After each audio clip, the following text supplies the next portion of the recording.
Hey everyone, I hope you're all doing well today. This time we are going to be talking about Tales of Destiny. I've got a little bit of a story for this one, so just want to get it out of the way quickly. Or maybe it might run a little bit long, but not to worry, I have way too much stock footage that I can use in order to kind of cover things up.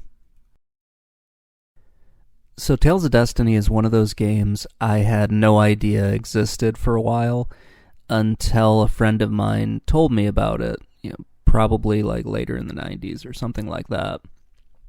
And he brings up, and I could not find this anywhere, but he told me that it was supposed to be on the Super Nintendo and ended up getting ported over to the PlayStation. Again, I have no idea if that's true. Looking at the sprite work, though, that wouldn't really surprise me. They had done it with other stuff, like a few Atlas games that happened to, like Ogre Battle. It had both a Super Nintendo and a PlayStation release, so maybe? I have no idea. But this is kind of an interesting game because it sort of feels like it's two games sort of mashed together. Like they took part 1 and part 2 and just decided it was going to be one game. Or at least that's the way it feels, because you beat like the first half of the game and then there's like a natural break and then it picks up sometime later and then you play a sequel to the first part of the game. Or at least it kind of feels like it's two games. It's a very interesting game that way. I like the way it plays, but it does kind of feel like it was originally meant to be two different games, and I could see how it would have been like that if it was released on the Super Nintendo, but it wasn't. So, yeah, here we are with this one. So I learned about this game from my friend Drew, and he told me that there were just a whole bunch of plot twists in the game. I didn't really play it a whole lot back in the 90s, so I wasn't too sure how true that was, but yeah, whatever. After playing it now, I'm still not really sure what he was talking about back then. I can't really slip back in time to get back into that mindset, so yeah, whatever.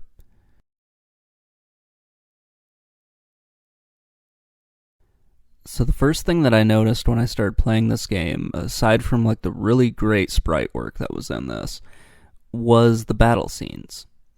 They were very different from the other RPGs that I played. It felt a little bit like Secret of Mana in the way that it was being done, but it was still like very, very different from those games. It felt pretty unique. It's a great way of doing it, and let's kind of talk a little bit more about just the way the combat plays out in this. So this is all active combat. You don't take turns in this game, and you can kind of attack at any point in time. There doesn't seem to be like a charge meter like there would be in a Secret of Mana game. If you can press that circle button, your character will attack, or if you can press any one of the any direction on the directional pad. Wow, man, it is early. Sorry about that. But if you can press any direction on the directional pad and X, you're going to do an attack. That's pretty much how I was using Stan in this. He's the main character in the game. I was just using him as kind of like a tank to sort of absorb damage, hit the opponents as often as I could. I wasn't using his magic too much in this game. I was really just letting the other characters just go off on their own. Normally, they would do a very good job of attacking. And that is one thing I really have to say. This game has great AI for your party members. You can give them directions on what to do, but for the most part, you really don't need to. There are a few spots later in the game where they're trying to use like the instant kill spells on bosses, which I that was the one thing where I was like, okay, this is where, the artificial intelligence is kind of falling apart. It starts being more artificial and less intelligent, basically. So that's when you kind of have to step in and give commands to your, different characters and everything.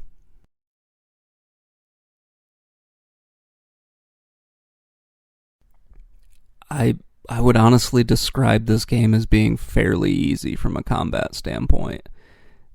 I didn't have any problems in any of these battles, really. Like, I could get through them quite easily. I never really ran into something that was like overly challenging. There are some enemies once you get up to the very end of the game where you have to use like specific attacks for them. But even that, you can figure that stuff out pretty easy. So let's get into the first story, and I'll kind of try to explain some stuff. So the game opens up with Stan having basically being a stowaway on this big dragon ship thing, which I think is amazing. I just love that they decided to build an airship that looked like a dragon. I thought that was really awesome. So you have Stan as a stowaway, and he's basically just saying he wants to explore the world. Fair enough. The ship gets attacked by monsters, and Stan has to try to find a weapon. He ends up finding a Swordian, which is a really dumb name. I'm sorry to the people that like that. I just really think the name Swordian is very stupid. But Daimlos is your Swordian. He can give you fire magic, and there's some other stuff that goes into this as well. But he basically wakes up, says that Stan is his like chosen master, which is a lie, but whatever. And you guys go off on kind of an aimless adventure because you don't really get told what's happening just yet. Stan seems pretty oblivious to what's going on around him, and it's kind of adorable in some ways.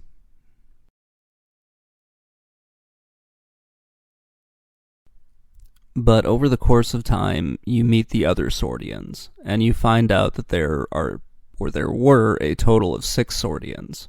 They were created to fight in the Aether Wars a long time before this game takes place.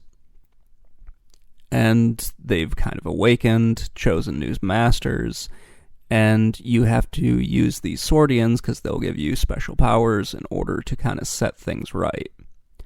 You find out that this ultimate weapon has been stolen because of course, I mean, that kind of makes a lot of sense. You have to have somebody that steals an ultimate weapon, otherwise, things just feel a little bit off in an RPG without that.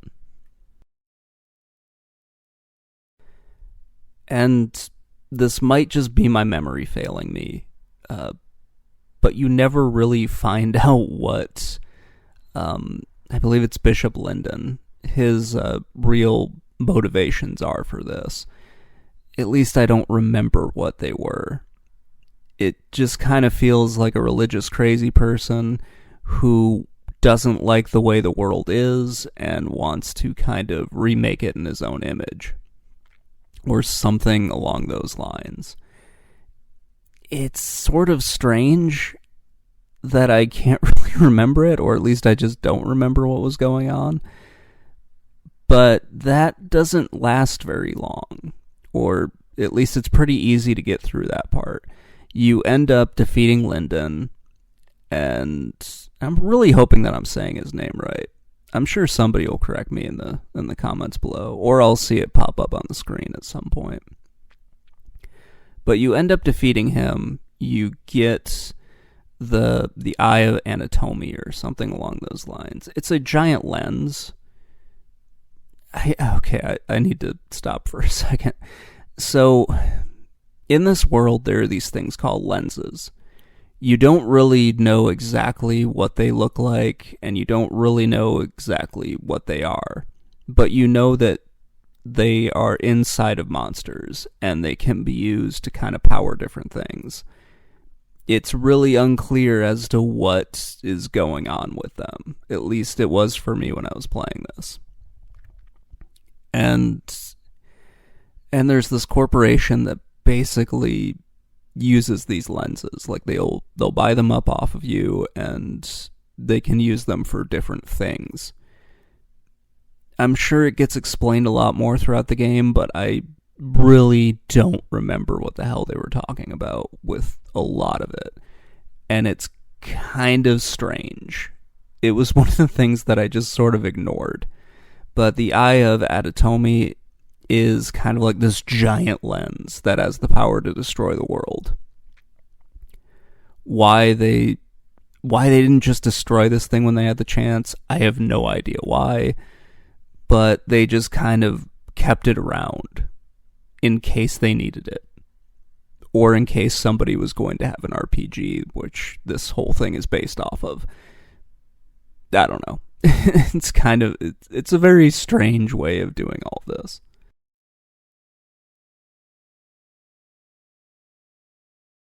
So you end up defeating Linden. The Oberon Corporation, which is like the big lens corporation that exists in this world, they end up stealing the eye.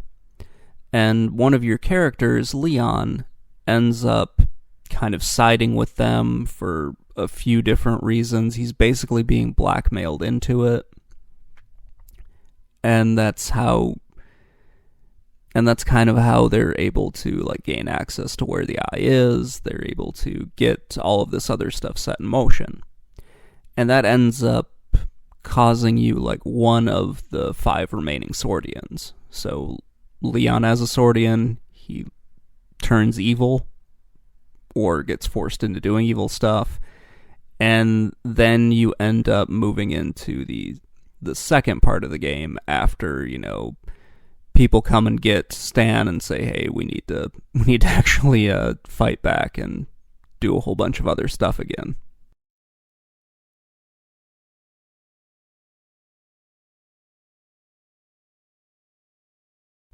This is when the game turns into something that I didn't like as much, because you're doing a bunch of fetch quests. There's a lot of really cool stuff in it, but it kind of feels like you're just doing a bunch of, hey, go over here now. And that was something that I didn't like as much.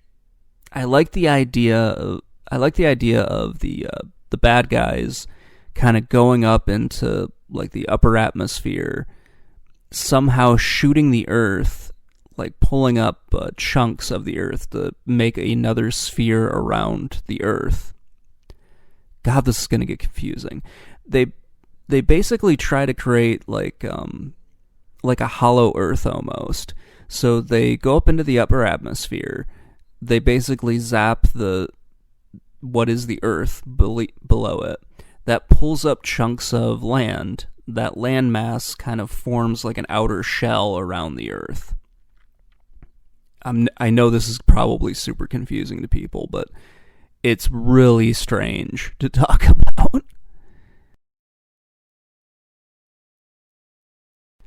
And if that's not weird enough, they also are somehow sapping the energy of all of the people down on the Earth, like the inner Earth. And they're using all of that to bring back the Aetherans, if I'm saying that correctly, the people who lived up in the sky. I don't know why they're all held up there, but they're all held up in this city called Dycroft, and they're just leeching energy up to them. You don't find that out yet until the very end. First, you need to go and fight through all of the Oberon Corporation's people and kind of take out all of them. That's when you find out that Hugo, the person who runs Oberon, is actually being controlled by the 6th Swordian, who was supposed to have been destroyed or killed. And it turns out that Swordian absorbed like the soul or the spirit of the big bad guy, Kronos. I know this is getting very confusing, and I'm sorry for that.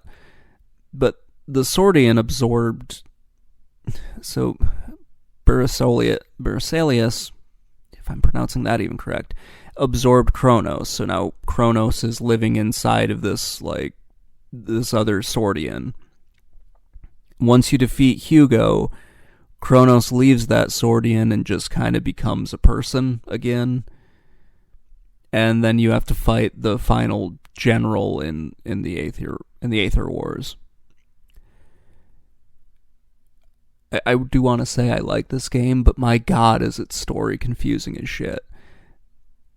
I really wish it was simpler. It's a good story and everything, but like trying to talk it out this way is just kind of a nightmare.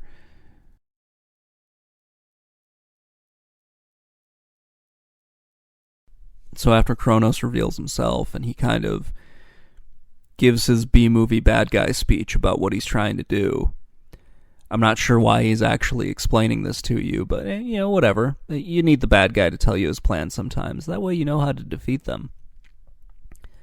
And from there, so so after you defeat Hugo, Kronos comes back. He basically kicks you out and unleashes his master plan to kill everybody that he doesn't like, basically all the Earth Dwellers. And if I can I'm going to do another little side note here. There's a really awesome spot where the Swordians are arguing with Kronos about history, and they're arguing about who started the war and everything. And Kronos says, well, no, we didn't start it. You people on Earth started it. And the Swordians were like, well, we started it because of what you were doing, how you were treating the people on the Earth. And Kronos is like, well, that's just your point of view. And at least I realized, okay, so they're arguing about some pretty common things. It's like the perspective. Whoever wins the war, they kind of get to decide history, that sort of thing.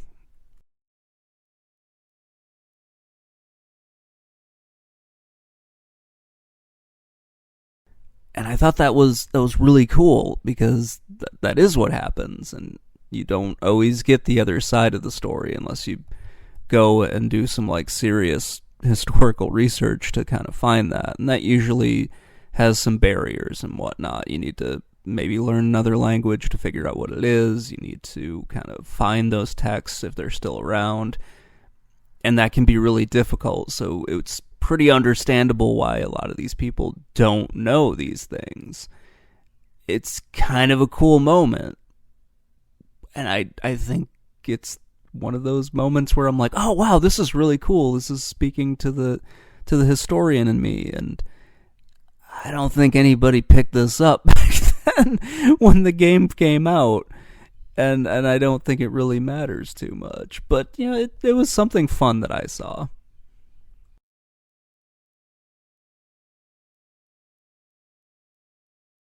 I should say, at least I wasn't thinking about it in that way back then, and probably a lot of the teenagers that played this back when it came out weren't thinking about it. It's just now that I'm grumpy and old, I look back and I think about those things. So you defeat... so then after Kronos kicks you out, you have to go on a bunch of weird little quests in order to kind of open the path back up. And then you make your way back up to Kronos. You fight him in two forms, and you also have to fight Leon again. So he sends Leon after you, and you beat the crap out of him, and then you fight Kronos as just like his human form, which is annoying, because the dude flies around all the time, and it's kind of hard to jump up and hit him. So like my strategy of doing all of the other stuff wasn't working out as well. He still wasn't a hard boss to beat. He was an annoying boss, but he wasn't a hard boss to beat. Once you beat him, he then transforms into like something by using the power of Atatomy. I don't know how, but he basically mutates himself into whatever the hell this thing is supposed to be that's coming up. And then you have to fight that thing, which also isn't super hard. It's just, again, kind of annoying because it teleports around. And I'm guessing if he survived, he was going to live like whatever the fuck that thing is supposed to be. Or maybe he could like change back and forth between them. It seems like more of a pain in the ass for him than anything else to live like that. But I guess the people that he was going to bring back to life wouldn't care because he's their king. I guess, and they just sort of accept him. This is a weird world, man. A very weird world. But yeah, it's... So I want to talk a little bit about just why I thought this game was so easy. There are puzzles in it, there are difficult parts in it, but there's nothing hard about the combat. I never felt like I was really in any danger when I was dealing with this stuff. Part of that might be that I very well could have been over-leveled for this. I think I was in like the high 50s or something when I beat the game, so maybe some of my aimless wandering around trying to figure out stuff messed things up, but I never felt like I was in any danger at all. I forgot about this part. So you use the Swordians to destroy the Eye of Anatomy at the end. And your Swordians kind of represent a few different things, like fire, earth, water, air, and I can't remember, like light or something like that. And you can find different discs throughout the game that you can insert into your Swordians to kind of give them different powers, like boost their attack, boost their, magic, give them different spells, that sort of thing. It kind of feels a little bit like a materia system, but it's not that. So I forgot about that earlier, so I'll just kind of throw that in here. So after you win, you kind of have like an anticlimactic ending to it. It just ends with the Swordians destroying like that outer sphere and everything. And then you get credits, and then you kind of get an after credit scene. So if you sit through the credits, then you kind of get some more dialogue between the characters and everything. It's pretty nice, but it does kind of leave things open. And there was a sequel to this, which I hadn't played, but it's probably pretty good. Maybe. I don't know. So I think that's pretty much it. I think it's a fun game and everything. I really like Tales of Destiny. I just don't remember it being as easy as it was. And of course now with the internet, you can find guides to this, so it's just kind of makes the game a little bit easier. Anyway, that's pretty much going to wrap everything up. Well, yeah, that's pretty much going to wrap everything up. Let me know what you think in the comments below, and have a great day, everybody. Bye.